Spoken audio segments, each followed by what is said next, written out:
Jadi di sini saya akan coba memaparkan mengenai peran vital dari big data ya, yang merupakan core value dari kami dan bagaimana big data itu diintegrasikan dengan AI management platform yang sedang kami kembangkan gitu. Nah, terutama terkait dengan generative AI.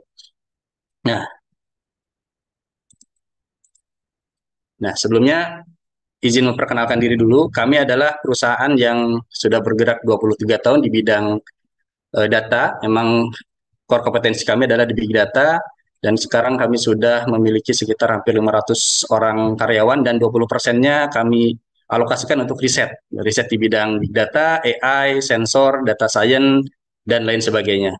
Nah, sebelum saya masuk ke peran penting big data itu dalam generative AI itu seperti apa dan peran penting dari AI platform itu seperti apa, izinkan saya memberikan semacam overview dulu mengenai di mana sih posisi kita dalam generative AI sekarang ini gitu, atau bagaimana sih perkembangan generative AI sampai saat ini.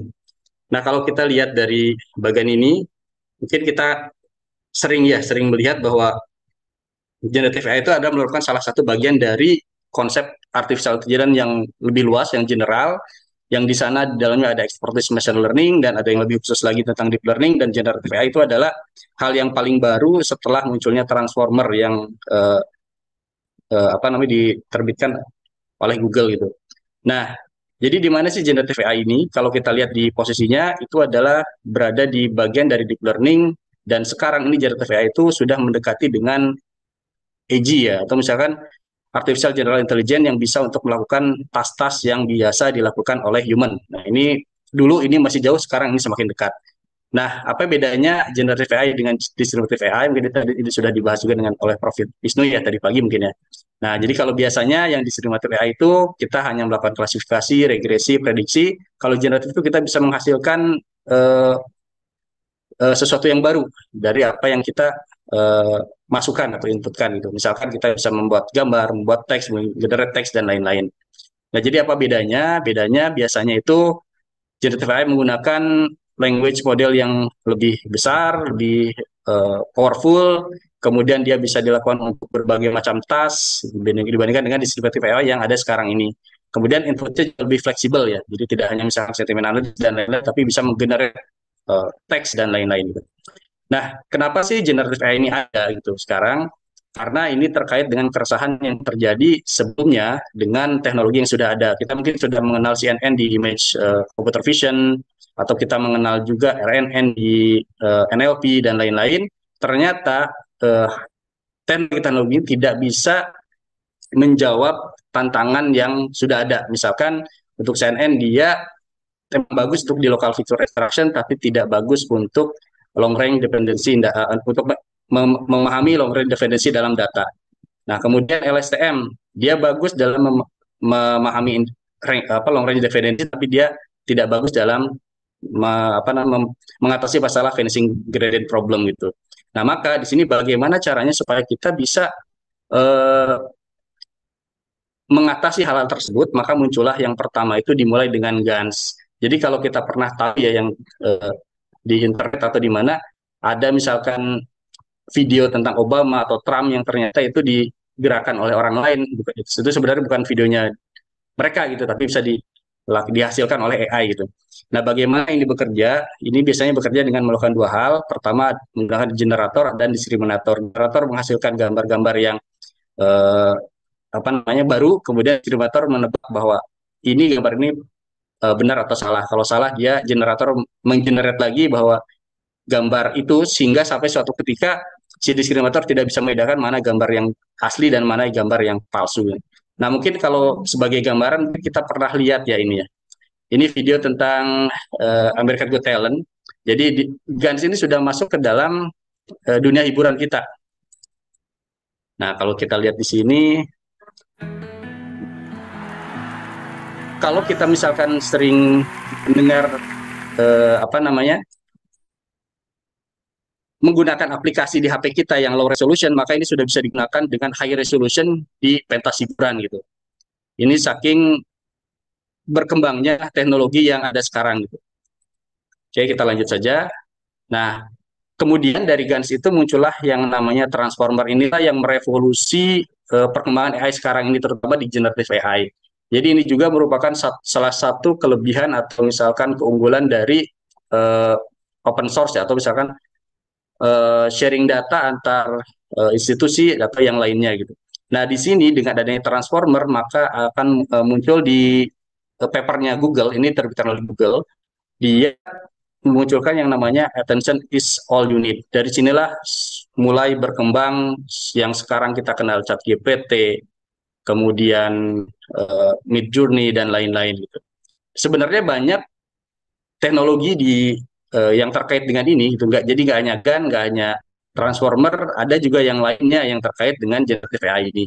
Contohnya misalnya diffusion model, ini bisa digunakan untuk decision making. Nah, cuma masalahnya ini tidak scalable dan terlalu berat. Kemudian ada juga yang GANs tadi, mungkin kita sering buka aplikasi yang bisa menggerakkan apa namanya foto-foto zaman dahulu, kemudian dia bisa bernyanyi dan lain-lain, itu kerjaannya GANs.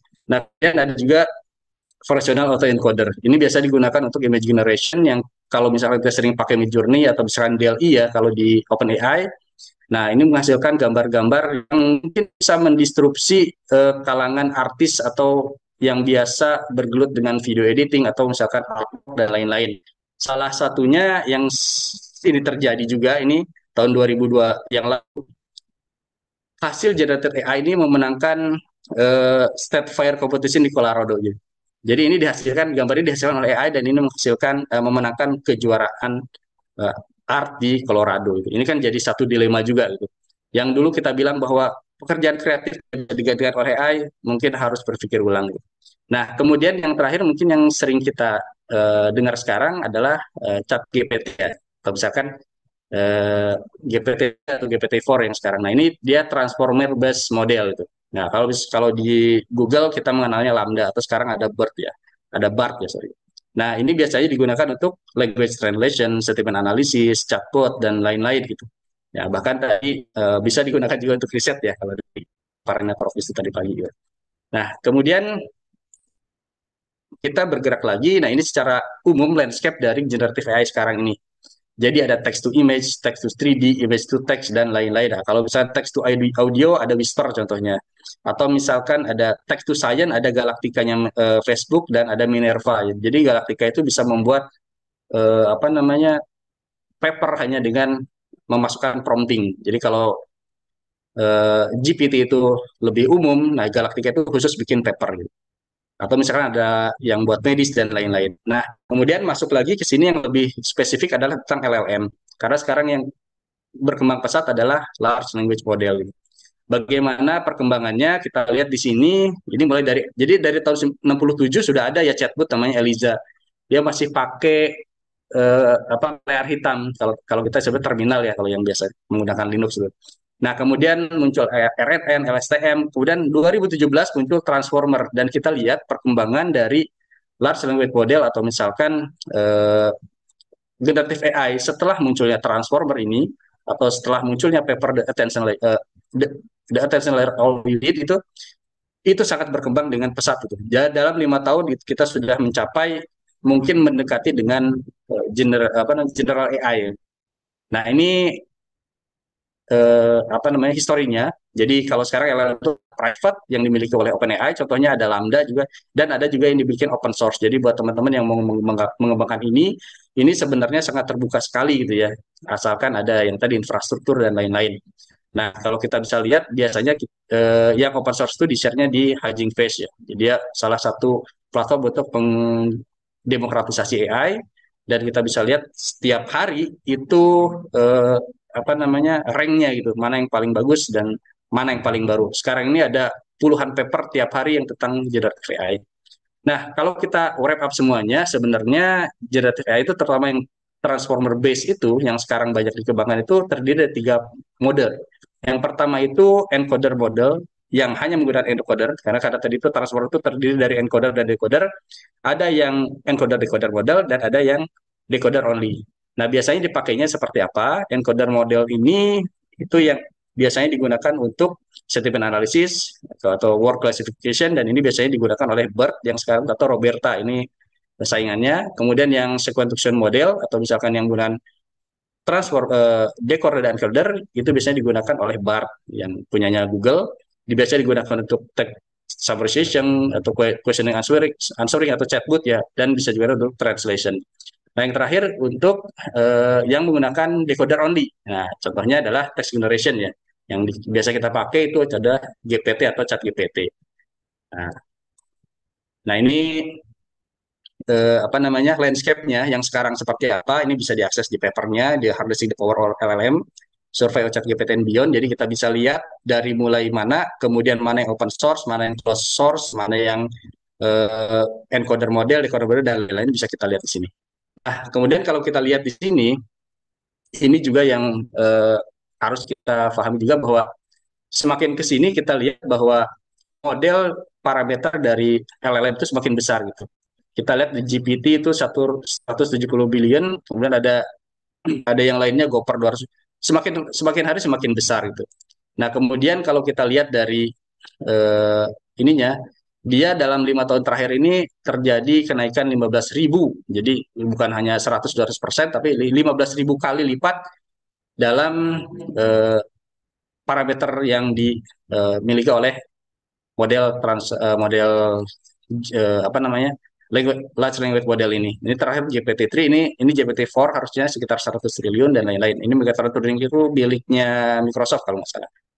Nah, kemudian nextnya apa? Nextnya itu adalah bagaimana kita bisa menggunakan LLM itu untuk multimodal encoding stage. Nah, ini sebenarnya sudah terjadi sekarang gitu ya. Dengan ada jadi GPT-4 dan ada beberapa penelitian bahkan belasan penelitian di bidang ini. Jadi bagaimana kita memasukkan teks, image, audio, video sekaligus dan menghasilkan output yang bisa multimodal gitu. Nah, contohnya ini misalkan kita mungkin kalau yang sering berkecimpung di machine learning sering dihadapkan dengan Chihuahua or Moving Challenge gitu. Jadi gimana kita membedakan antara anjing Chihuahua dengan kue muffin gitu. Nah, dengan GPT-4 atau GPT-3 sekarang ini sudah bisa apa namanya diselesaikan. Jadi ini sudah selesai. Kemudian multimodal juga sekarang sudah selesai. Kalau kita lihat dari GPT mengeluarkan apa namanya chatbot untuk memasukkan gambar sekaligus. Kita cukup masukkan aja gambarnya misalkan apa, kemudian suruh GPT memperbaiki sedal sepeda, apa yang harus dilakukan. Bahkan sampai kita bisa memberikan apa namanya eh, tool apa yang akan digunakan, kita kasih datasetnya, biarkan dia sendiri yang kira-kira menyelesaikan mana yang bisa digunakan, mana yang enggak gitu. Bagaimana cara menghandle proses ini. Nah, ini salah satu contoh dari multimodal. Nah, kemudian nextnya ini ada satu lagi yang menarik menurut saya. Ini menggabungkan antara eh, eh, yang tadi text generation dengan image generation ya. Jadi kalau kita lihat di sini, saya share dulu.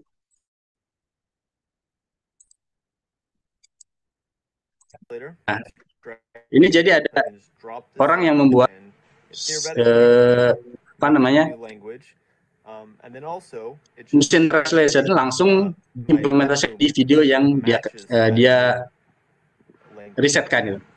Jadi beliau itu berbicara dengan bahasa Inggris, kemudian dia pakai mesin translation, kemudian menjadi berbahasa Prancis.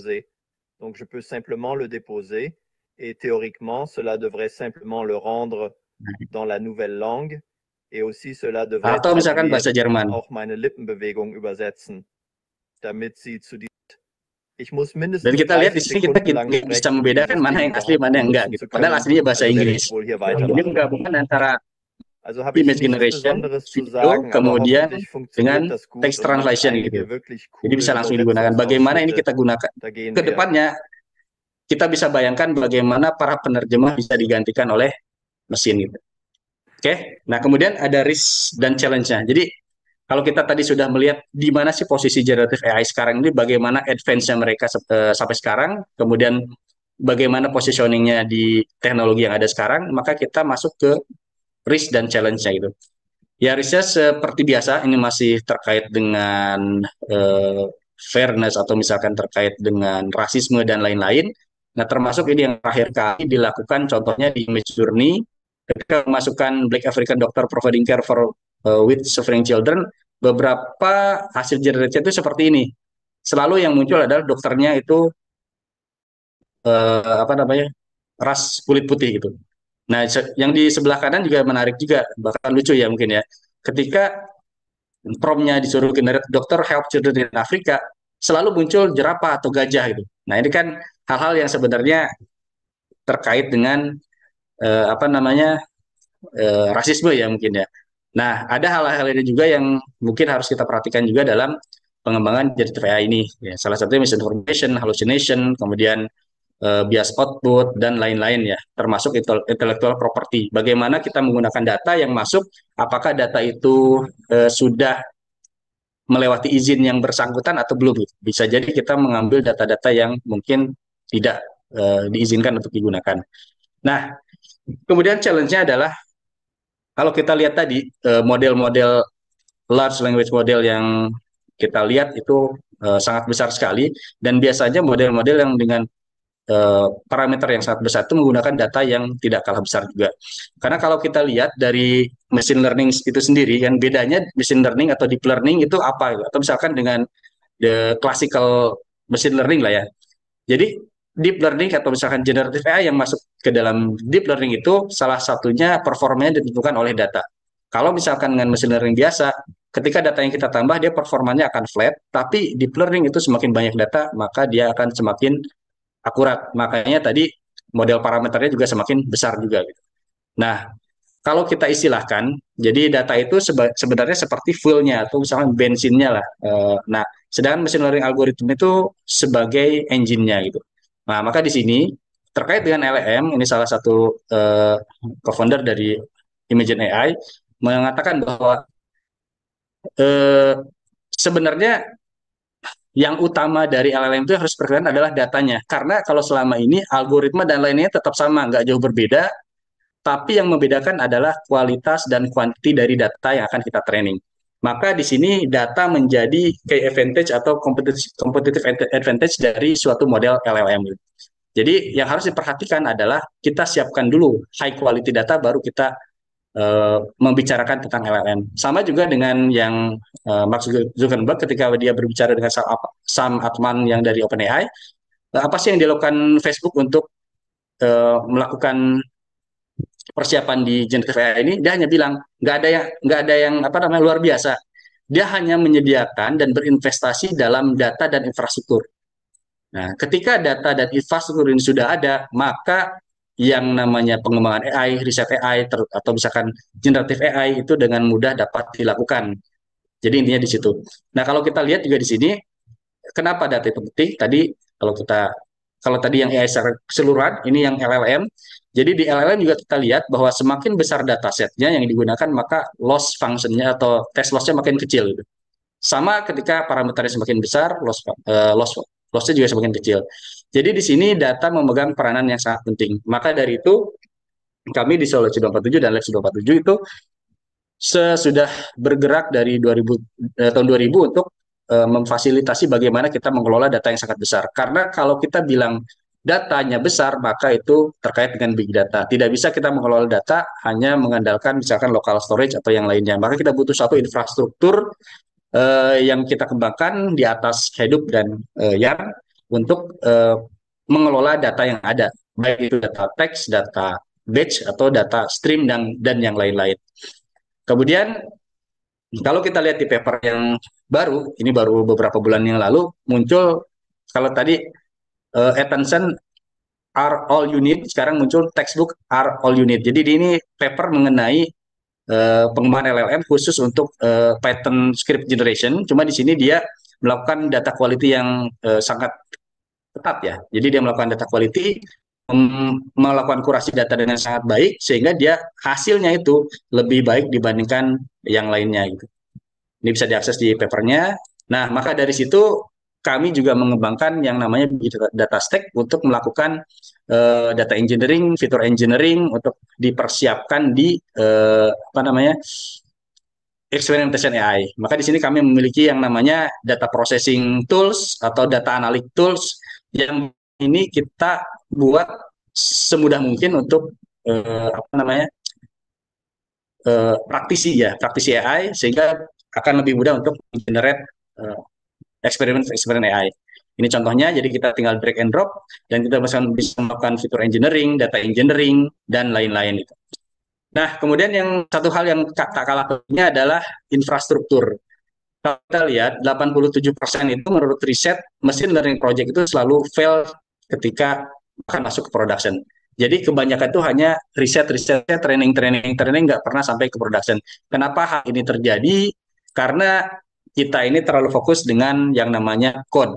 Padahal kalau kita lihat, AI untuk pengembangan itu sangat kompleks, kita butuh ekosistem, kita butuh environment yang memadai dari mulai konfigurasi, bagaimana data collection-nya, data privacy-nya, data cleansing-nya, data quality-nya, data governance-nya, gimana kita melakukan data verification, gimana kita memanage resource untuk manajemen untuk machine learning, kemudian bagaimana ketika model itu jadi kita serving dan kita bisa melakukan monitoring dari model hasil serving itu sehingga tidak terjadi degradasi gitu.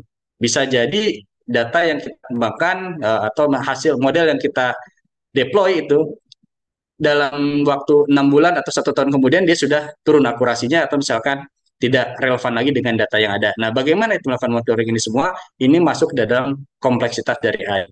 Nah, kemudian kalau kita lihat juga dari AI life cycle, kebanyakan 80% waktu yang dihabiskan itu dalam pengumpulan data, kemudian data cleansing, fitur engineering. Sedangkan kita, ya terus terang kalau di kita sendiri, kita punya banyak data scientist, tapi mungkin kita kurang data engineer mungkin ya kalau di Indonesia itu. Jadi data scientist melakukan pekerjaan data engineer dan waktunya habis 80% di data cleansing atau penyiapan data. Nah, bagaimana mengatasi hal ini sehingga kita bisa mengefektifkan proses eksperimen machine learning atau AI ini?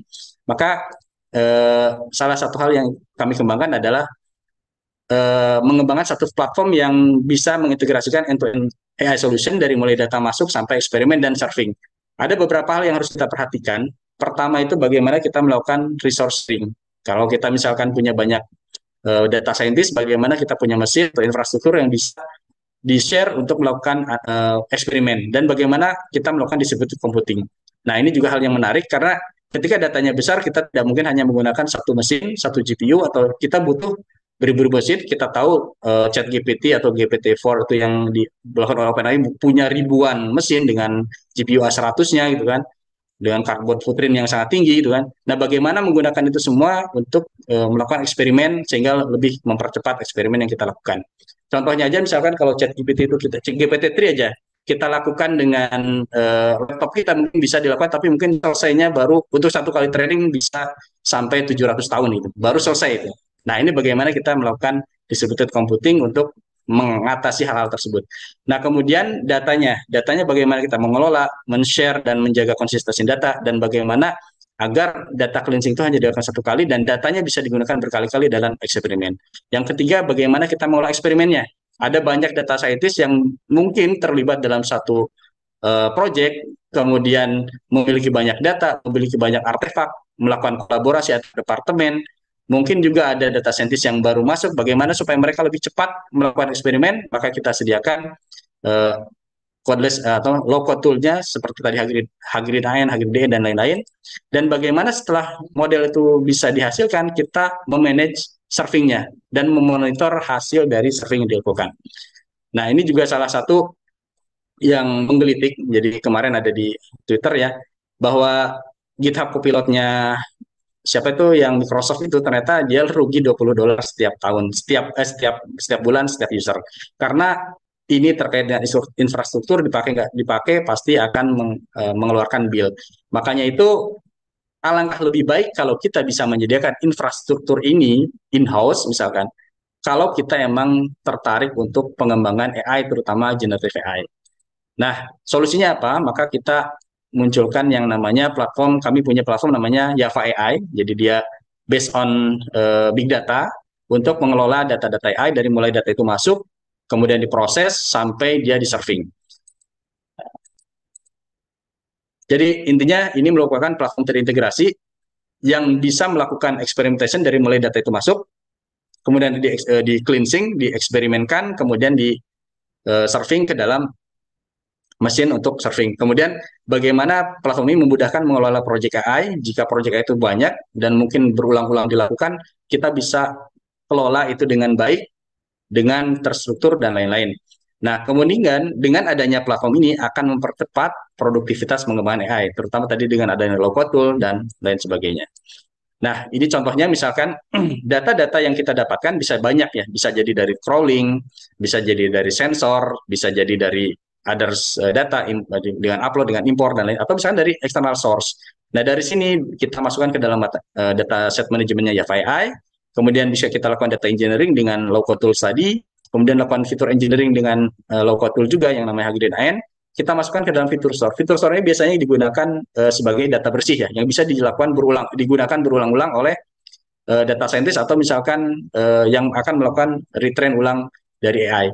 Nah, di sini menjawab apa yang tadi di depan ada 80% waktu dihabiskan untuk melakukan persiapan data dan data cleansing, maka dengan ada fitur store ini 80% itu dapat kita pangkas sehingga kita bisa melakukan fokus di eksperimentasi AI untuk meningkatkan akurasi, parameter tuning, dan lain-lain. Nah, kemudian kita training data ini bisa dengan dua hal. Pertama bisa menggunakan notebook atau misalkan Zeppelin notebook yang biasa digunakan di platform big data, atau menggunakan low-code tools juga gitu untuk deep learning-nya. Kemudian AI modelnya kita serve, kemudian API-nya bisa kita gunakan di aplikasi lain. Nah, ini salah satu beberapa yang modul yang ada di Java yang kita kembangkan di platform terintegrasi untuk end-to-end solution, mulai dari itu labeling toolsnya sampai surfing dan lain-lain. Ini saya jadi data, jadi data manajemen, ada sharing datanya, dia data, tracing datanya, kita dipakainya, akurasinya misalkan. Bisa juga ada data masuk ke dalamnya itu bisa dikurasi, jangan sampai user, misalkan terutama untuk bisa medis kan dari nama prosedur dan lain-lain. Kemudian ada fitur ini tadi fitur-fitur yang udah bersih, data yang bersih, dan ini ulang-ulang melakukan lagi di awal. Nah, ini kombinasi di semua code yang untuk misalkan ini eksperimentasinya kita bisa menggunakan beberapa tools, bisa pakai notebook atau misalkan bisa pakai low code tool yang kita kembangkan juga. Jadi tinggal drag and drop misalkan untuk yang deep learning. Nah, kemudian eksperimennya bisa kita manage. Jadi semua eksperimen yang dilakukan kita bisa manage di sini, kita bisa lihat, kita bisa bandingkan mana yang paling bagus, sehingga nanti ketika kita akan melakukan eksperimen, kita balik lagi, kita bisa mengimprove eksperimen yang sebelumnya dan kita bisa trace datanya yang mana, hiperparameternya seperti apa, dan lain sebagainya. Termasuk metriknya juga bisa kita gunakan. Nah, kemudian ada model manajemennya. Jadi setelah model itu jadi, kita nggak usah lagi download model itu, kita pindahkan ke mesin lain, kita tinggal register aja di sini.